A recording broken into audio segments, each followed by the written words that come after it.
Okay, so I'm Simon Kirke, and we're here to discuss, the 50th anniversary of the release of Run with the Pack, which was Bad Company's third album.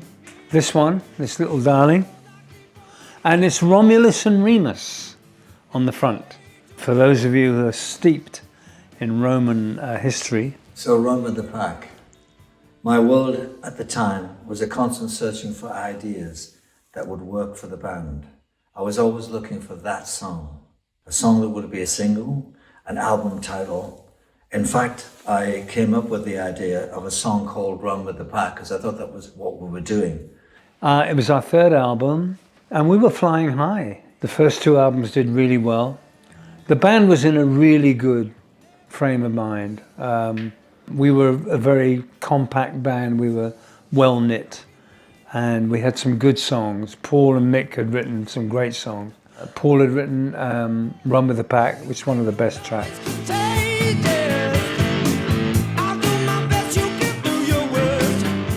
And I wrote a song, and I promptly forgot it. So I wrote another one, and we recorded that by the same title, and it became the title track of the album. Then I remembered the original, and it went something like this. So you stand there facing a new dawn, and you feel it belongs to you. Then you feel something pushing when you push it back. You find that you're running with the pack. Running with the pack. Running, running, running. Running with the pack, you can make it. So get out there and shake it, and don't let them take it away. So that was the other version. And I suggested we do this but we'd already recorded this title track, and we couldn't really use two. So that was the result of that. Anyway, there you go.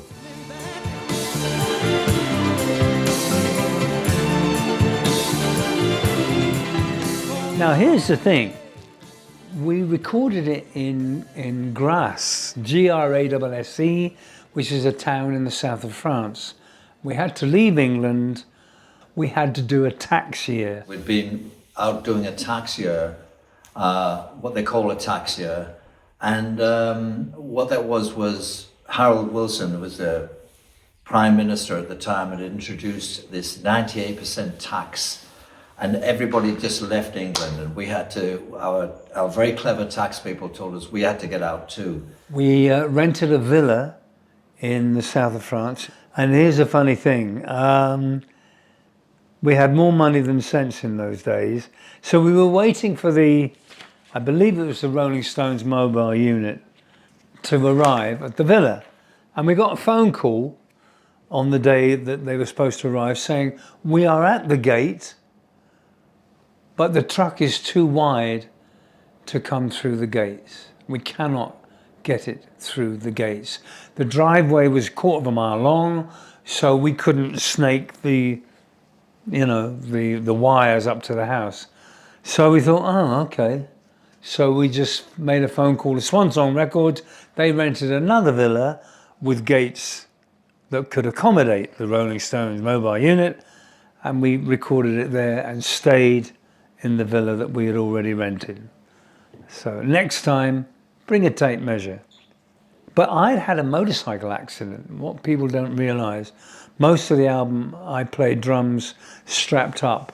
All my back and right shoulder were stripped of pretty much all the skin. Yeah. And I didn't tell the others until we got off the plane in Nice in the south of France. I said, "Hey guys, might have to delay playing for a couple of days," and then I showed them, the damage. But I got through it okay, it was all right. And I believe one of the first songs we recorded was Live for the Music. Well, Live for the Music is a song that Mick wrote, Michael Ralph's, great song. And when we were on tour in the States, we used this Vickers Viscount 4 Rolls-Royce engine propeller aeroplane.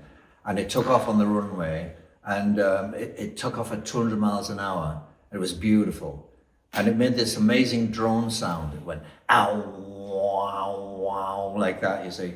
And Mick and I were always talking about recording that and using it somehow on a record, on that next record. And I'm sure that that's what influenced the opening for that song, Live for the Music. It may even have influenced the song itself, because at the end of that we were living for the music.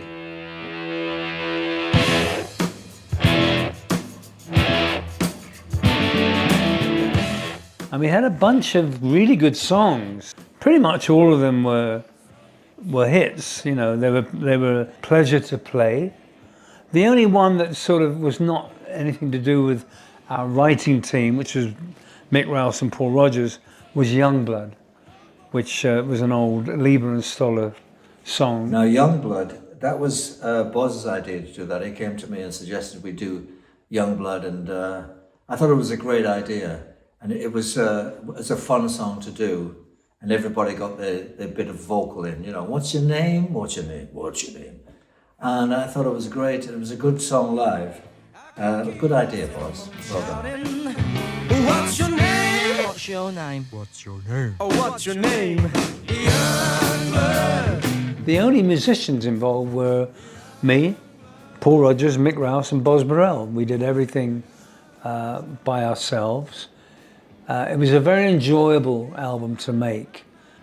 We just had a ball, and I believe it was all done, I would say, in under 2 weeks.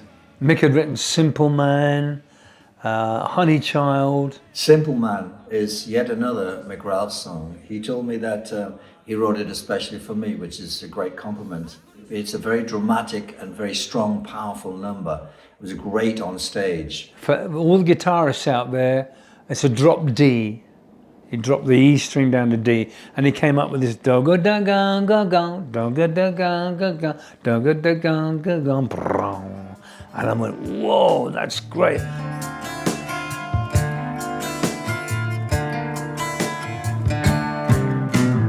I am just a simple man. And then Paul Rodgers came in with it. I am but a simple man working on the land. It's like I really identify with the lyrics because they are, freedom is the only thing that means a damn to me. And I really think that's a powerful message. Freedom is the only thing means a damn to me. Oh, you can't fake it. So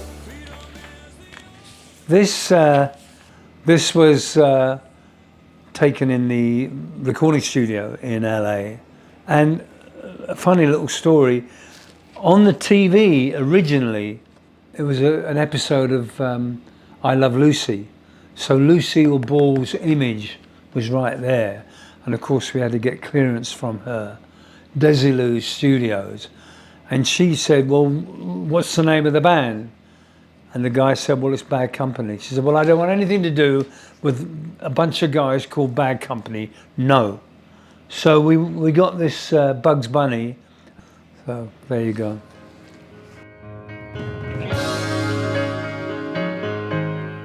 In the beginning, Well, Silver, Blue and Gold. I recently had my car serviced in a garage, of course. And the guy that was servicing it told me his granddaughter's favorite track was Silver, Blue and Gold, would you believe? And I thought that was very touching. He did a good job on the car, by the way. The strange thing about Silver, Blue and Gold is, for some reason, it became one of the most requested songs ever for Bad Company. Whenever we played those opening chords, the place went nuts. The song really was, well, the inspiration came from the Bible, actually, in the beginning, right? I think that's where I got the inspiration from. But I do like Mick's guitar on this particular track. It's wonderfully precise, and it's just perfect for the track. I like Simon's drumming. It's very tight with the piano. When I play piano, or even guitar, particularly acoustic guitar, I like to be very percussive and work with the drums. So there's a lot of interplay between myself and Simon there. I'm walking around with my head hanging down. Tell me, where is she?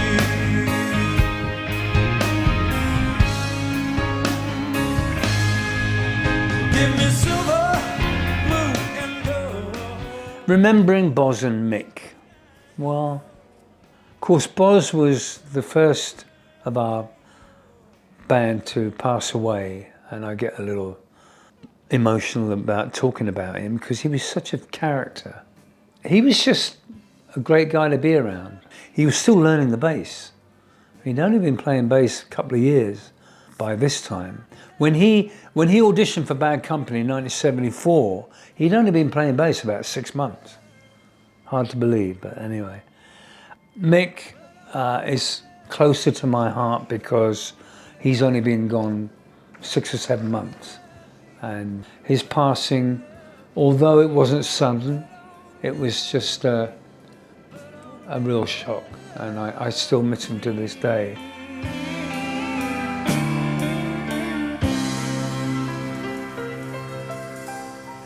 I think if I was really honest, the first 3 albums, Bad Co, Straight Shooter, Run with the Pack, were the crown jewels in our little, whatever you want to call it. I think in 1976 and 77, Bad Company was pretty much at its height in terms of creativity, popularity, desire to work. You know, we were really a tight band. And here we are in 2026, and people have made a tribute album. You think you're always contagious. I'll do my best, you can do your worst. It's amazing that there's still this interest, particularly in Bad Company, and it makes me feel very proud, you know, that we've left this body of work for people to buy and listen to and appreciate. Yeah, I'm very proud of it. So there it is, Run with the Pack, and I can't believe it's been 50 years, but a great album. Run to your nearest store and buy it.